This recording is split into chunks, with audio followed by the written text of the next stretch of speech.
Good afternoon, everybody. David Shuster here on Take Action News. Welcome to the program. We're joined in studio by our executive producer, Daniel Marins, and also by our vice president in charge of board operations, Rich Webster. So great to have everybody listening to us over WPWC 1480 AM in Washington, D.C., also over reactradio.com, takeactionnews.com.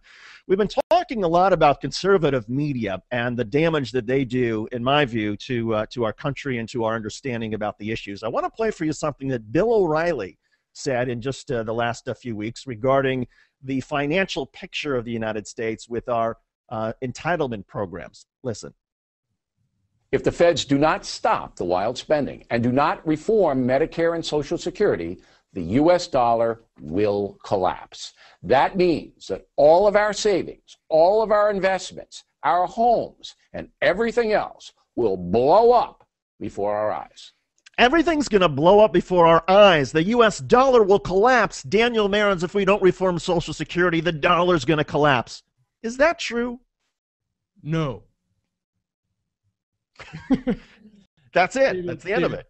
You know, what is Bill O'Reilly talking about here? He's talking about the threat of hyperinflation, that we'll have too many dollars in the economy chasing too few goods, that as a result, our dollars will no longer have purchasing power, that our borrowers will drive up interest rates, and therefore interest rates across the economy, or rather our creditors will drive up interest rates and because they will have less confidence in our debt, and therefore interest rates across the economy will skyrocket.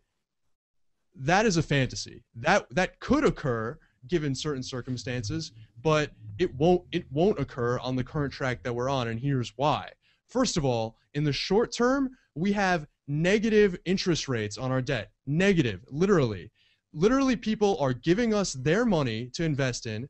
There's so little confidence in other vehicles for investment that people are buying up treasury bills and dollars despite a negative return because the economy is so low. And so the idea that spending will crowd out private investment, will drive up inflation, will reduce confidence in our debt is ridiculous when we still have the consumption deficit and the lack of demand in our current economy. They've been warning about this every single juncture here. They said after the stimulus, oh, mark my words, in a year or 2 years, we'll become Greece.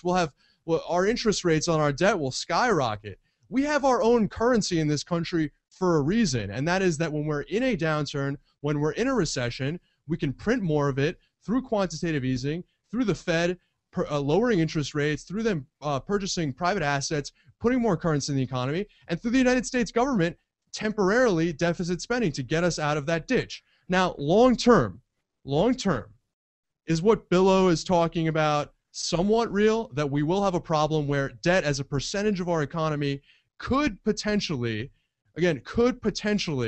jeopardize confidence in our currency and on our debt? Yes, but that is only because we spend twice as much per capita as the nearest country on healthcare, with worse outcomes, with lower life expectancy, higher rates of infant mortality, lower quality of life, lower survival rates of many diseases, worse chronic long-term care. And that's because we have a bloated, private, for-profit healthcare system that does not work. If we had the healthcare system of Switzerland or Norway, which are the next closest countries in terms of per capita healthcare spending, we'd be in budget surplus for eternity. And so what Bill O'Reilly doesn't want to tell you is that in order to do that, we'd have to squeeze his friends in the pharmaceutical industry. We'd have to squeeze in some cases overpaid or poorly incentivized private surgeons or a private medical system or our hospitals. He doesn't want to do that, and so instead he wants to put grandma and grandpa out on the street. That's the Bill O situation. This is a choice. This is a choice about our priorities.